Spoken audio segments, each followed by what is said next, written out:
Good morning, everybody. Actually, I don't know what time it is. We know where we normally air really early in the morning, but today we're coming in for a surprise episode on this lovely Sunday morning here because your boy Dustin Bones is sitting down today with Joe, the bass player from Shanghai Treason. It's good to see you, Joe. How you doing, man? I'm doing good, thanks, Dustin. How are you? Good, good, man. Thank you for coming on, man. I'm real excited to talk to you about the band and everything. And first off, right off the bat, you got two new singles out right now. Tell us a little bit about those. All right, so the first one came out about a month ago. It's called Scallywag. Now, I don't know if do you use that term, Oh scallywag? yeah. Are you familiar with it? It's not popular, but me and my friends use it a lot. So it's the idea of just being a lovable rogue, a mischievous guy, sorry.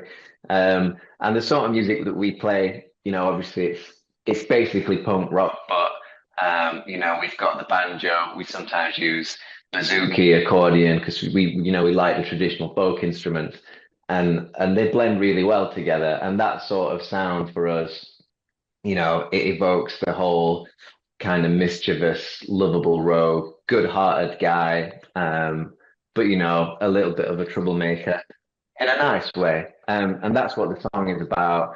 It's just that whole sort of idea. And yeah, that song came out about a month ago. We filmed a music video for it, so that's available. And then the second song, which came out just last week, is called Ring True. Um, that's a song that is all about the lies that you might tell yourself when you're struggling with addictive behaviors. We've got members in the band that have struggled with substance abuse. Obviously, the sort of environment that we tend to be in, music venues, festivals, booze is always available, and Oh when yeah. you're doing it a lot, sometimes you can kind of start on a slippery slope. So that one was, our singer Sam Christie, he writes, and it's kind of about his past. He's always been involved in music. He's a music promoter. He's a singer, and yeah, so it's just about the sort of self-reflection when you kind of find yourself going a little too far down that path. It's a healing song, basically. It's a self-reflection sort of healing song. All right. Well, I can't wait to check that out. And I hope you guys will check those out as well. Really great bands, man, especially if you're into this Celtic punk thing like Flogging Molly, Dropkick Murphys. I don't know, the Rumjacks. These guys are sort of the latest ones to not the latest, because you guys have been around for like 6 years, but you've really started to blow up in the last like two or three. I only actually started playing with the band just under a year ago.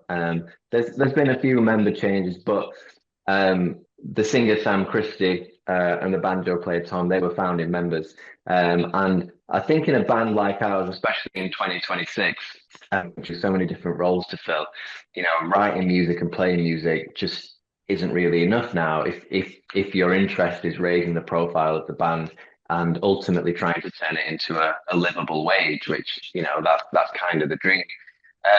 But the thing with our singer Sam, he's always been a really effective promoter. He does this as a job, and he was very early to kind of get on the idea of regular posting, sort of standardized content as well, so that when we do connect with fans, we can keep filling their feed the sort of content that they like, and obviously we grow and we spread as a result of that. So it was never we never sat down and sort of came up with a strategy, but Sam always kind of had this ethos and this approach whereby he sort of sees social media as the MTV or the Kerrang of the old days. But the difference is, we're in control of the output. So, the thing that he always said to me, if you could be on MTV 4 times a day as a band, that would be amazing for your sort of outreach and coverage. And with social media, you can do that, albeit with the challenge of reaching the right audience. But once you kind of start to figure out the algorithm and get your videos in front of the right people, then he can produce 4 or 5 videos a day. And obviously it's complicated and the performance is up and down. There'll be times when we post videos and they really don't get very far. But what happened in it was particularly January of this year, we kind of had our first, I guess, what you would call viral video. And it was seen by something like 16 million people.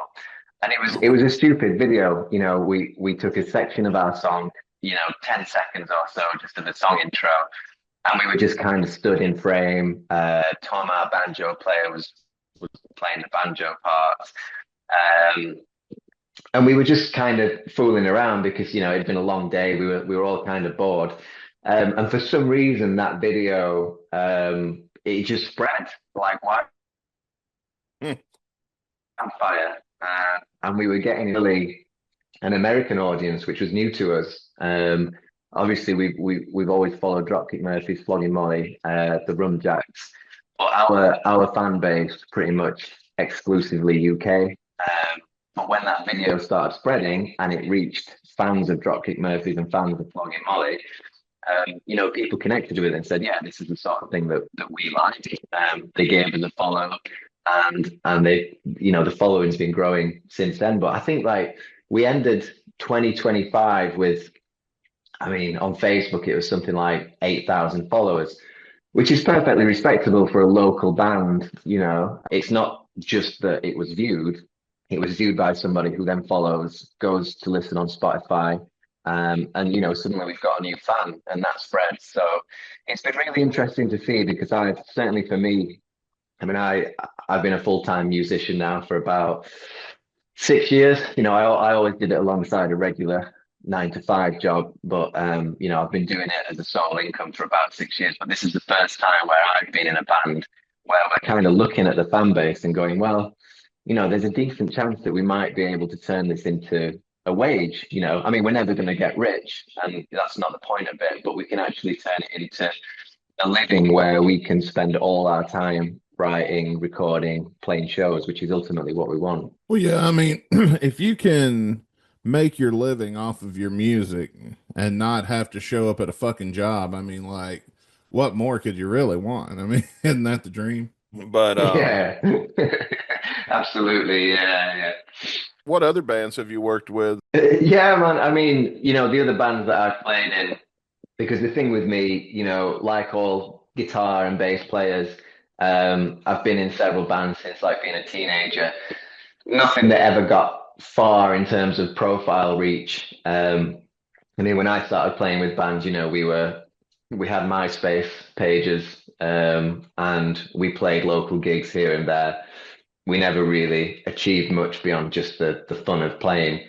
But then when I turned it into a career, ultimately, I don't know what the scene is like, where you're from, but tribute bands is kind of how you make money. Oh yeah. If you want a regular wage that's kind of similar to a 9 to 5, then you choose a tribute band, you go out and you play tribute shows, which it's a great job because ultimately you're still playing guitar on stage for a living, regardless of whether it's your music or you paying tribute to someone.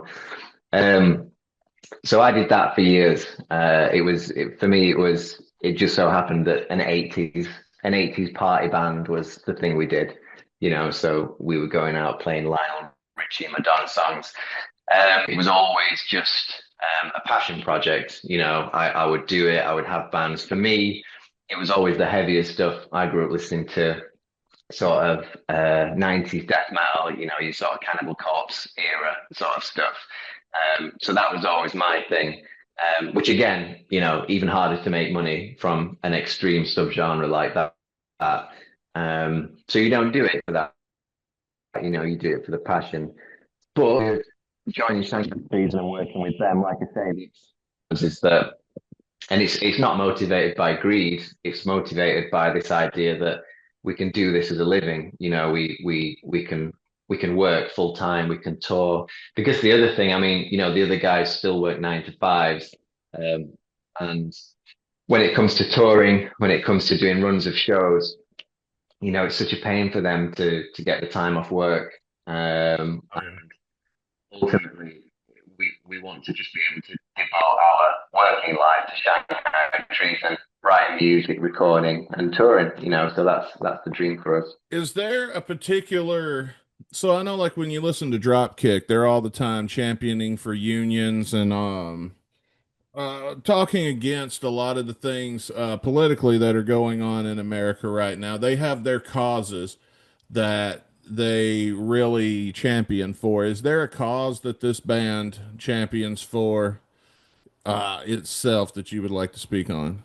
Well, I mean, for us, we have a mixture of songs. Some songs are pure party songs. They're songs for people to drink to and dance to. But we do have politically charged lyrics, and obviously, politics can be very different depending on where you are in the world. Obviously, we're from the UK. There's a lot of parallels between the UK and North America. Um, but ultimately for us, we don't hone in on any particular cause. We don't fly a very specific flag, but all of us as a band, as five people, we're believers in personal liberty, the freedom to express yourself. And ultimately, when you're not harming anybody else, then there's nothing wrong with what you're doing. And ultimately, that's where punk. But yeah, that's where punk came from. The original punks were speaking out against capitalist consumerist society, which can be quite predatory. Keep the rich rich, keep the poor poor. I know it's I know it's a well spun, but ultimately that's the world we live in, and the world we live in has got loads of strengths. I'm very grateful that I have a home. We have a pretty stable country. I can go and do whatever I want. Where I'm not harming anybody else, and in general, I'm left alone. People respect each other. But at the same time, there's nothing wrong with looking at a system and saying, well, there is inequality. We're all what would be considered working class people. None of us, are particularly wealthy. That's just how we grew up. Um, and the rich get richer, the poor get poorer.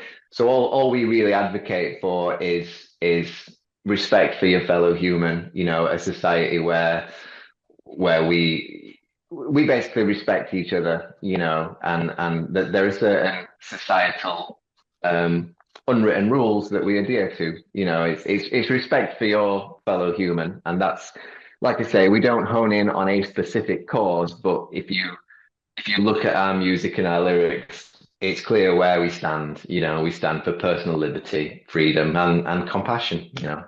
There is a lot of parallels between the U.S. and the UK. You guys, we've got Donald Trump. You guys got Boris Johnson. I just thought that guy was like coming along and looked hilarious at that point in time. I was like, oh, good. It's not, it makes me less embarrassed because, like, oh, good. Somebody else has the same thing kind of going on there. Uh, Yeah.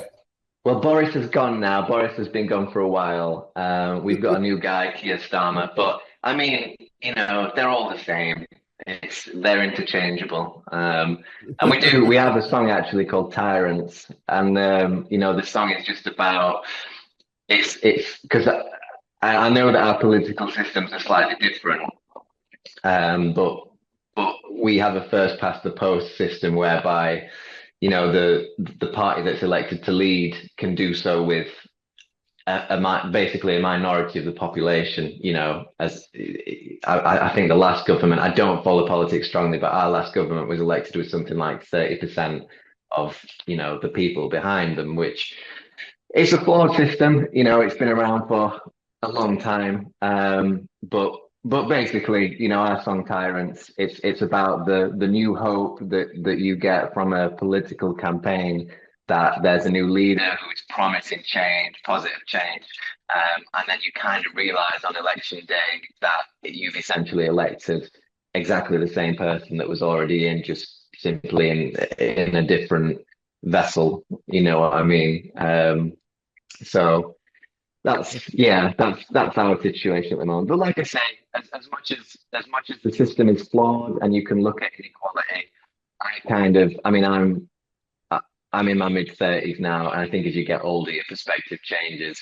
But ultimately, if you're in the top 10% of what we would call democratic nations, um, then it could be a lot worse. And I know that's not a great way to look at it. You can interpret that differently, but when you look at the world as a whole, this is how we're doing as a species. And if you're fortunate enough to be in a world where you can kind of pursue your own passions and you can do so with very little interference from state, government, whatever, then we're doing okay. Yeah, at the end of the day, we're not doing bad. So I was looking at you guys' upcoming tour Yeah. dates. Um, do you think and I see like you guys play primarily in the UK. Is there any American plans in the future? Yeah, absolutely. So we've recently signed to a booking agent. So whereas before we were our own manager, our own agent, we were reaching out to festivals and sort of heading up our own booking. So that's been handed over now. And obviously when we look at our fan base now after the sort of growth from January, I think it is, majority US.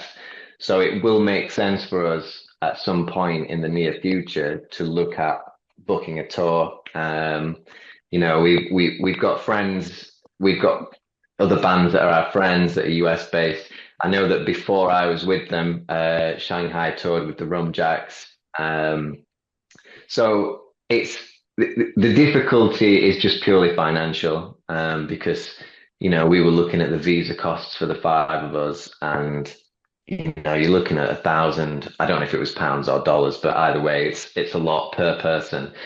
So it's tricky and it's interesting, but the strategy is we need to look at, okay, where can we go and play where we will sell enough tickets to, not only break even, but in our pocket. Figure out as soon as we know where we can go, with whom we can go, so that the whole idea is if we can share the burden out a little, that's what bands tend to do now. If you've got a similar audience, group up together, share the burden, and hopefully make a little bit of money. Again, you're never going to get rich. It's a terrible business for anybody that wants to just accumulate wealth. You would never choose this business. But if we can make a little bit of money so that we can carry on to do it, that's basically the aim. Yeah. Have you heard from any of the American bands that are in your similar genre, like Dropkick or anything, about potentially doing something with them yet? Yeah, I mean, I spoke to the Dropkicks manager a few months ago because they were coming to do a gig. I don't know if they've done it yet. It was June or July. I can't remember, but they were playing at Liverpool, which is only, it's a 2 hour drive from where we're based.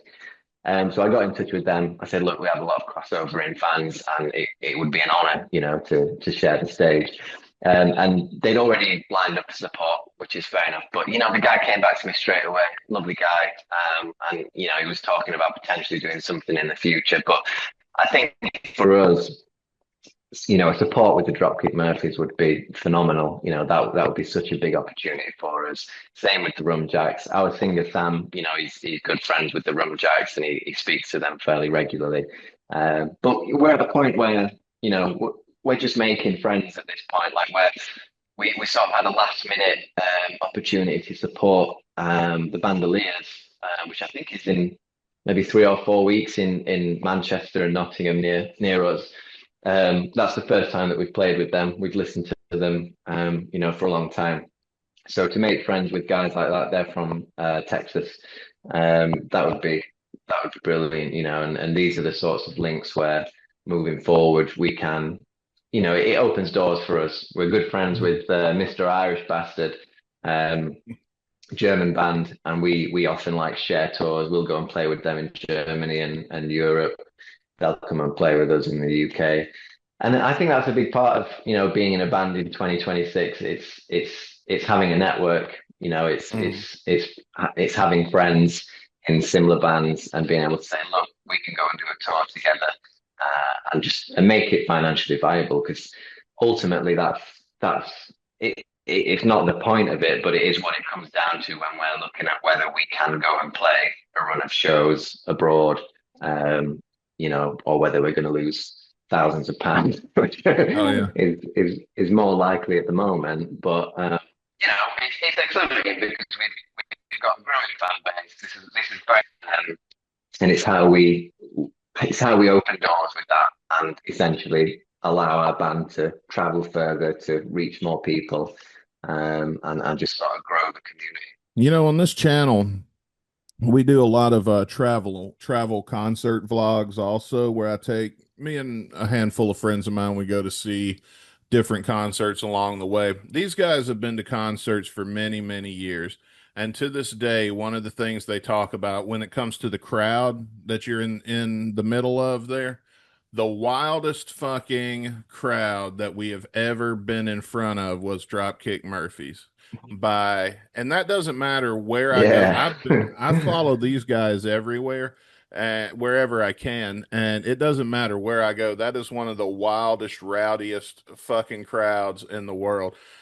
How would you say your crowd that you guys play in front of, how rowdy do these guys get? Like if we go see Shanghai Treason, are we going to see some body surfers? Are we going to mosh? Are we going to do all the wild stage diving and crazy shit that happens at Dropkick? Yeah, man, absolutely. So, like in the UK, obviously we're a much smaller country, smaller population, but we've got a die-hard community of folk punk fans, and they they basically go to the same festivals every year. It's a very tight-knit community, and they like to go wild. Absolutely. I was the first gig I played was Shanghai Treason, which was in York. I didn't know what to expect, and halfway through, I noticed that a pyramid had started to form, and there are about 20 people that formed the roof, quite out of nowhere. And then that came tumbling down, and you've got people crowd surfing, but they love it, because it's such a there's a lot of mutual respect and love for each other in that community. And it's people that know exactly where they want to be, and they're living their best lives, and they're at all the folk punk gigs. So yeah, man, it's we do play to wild crowds. Well, before we go, we're going to wrap up here in just a second. I wanted to ask you one last thing. The next time, where is the best place for our audience to go check you guys out? So we obviously, like I've said, we're all over social media. The on Facebook, Facebook's unique because we have a separate group, which is the Shanghai Treason Community Group. It's a private group, but all you have to do is apply, and Sam will, the moderator, he'll accept you in there. And we do have an official fan club. We've partnered with a company called Hootenanny, and this is kind of it's new to us, but what we're doing is we're filming and producing lots of extra content that we don't put anywhere else, and it's subscription based. People pay £35 for the year, and they've just got access to all sort of footage. They've got pre-sale tickets. They can vote on set lists. It's yes, we're asking for money for this. It sometimes pays for food, but yeah, so people can check us out on there. Spotify, obviously, we're on there. Our monthly listener count has grown on there. It's become a lot more active for us, and the whole back catalogue is on Spotify. So yeah, we just really appreciate a follow on Facebook, Instagram, TikTok. Like I say, Facebook, you can join the private group as well and be sort of a part of the closer knit community. And yeah, we appreciate everyone that's all our new followers and our existing followers, because that's what allows us to do this as a band. Without people enjoying the music, buying the merch, and Bandcamp as well, for the merch as well. We just released some new limited edition t-shirts. So yeah, there's lots of places to reach us. But like I say, we're come and join the party, and we're very grateful to have you. Well, Joe, I want to thank you for being here. And guys, you can click, I think it's going to be over here somewhere. You can click this link over here to check out the latest music video from Shanghai Treason. And we will see you guys next time on the Guns and Radio podcast. Thanks, Dustin.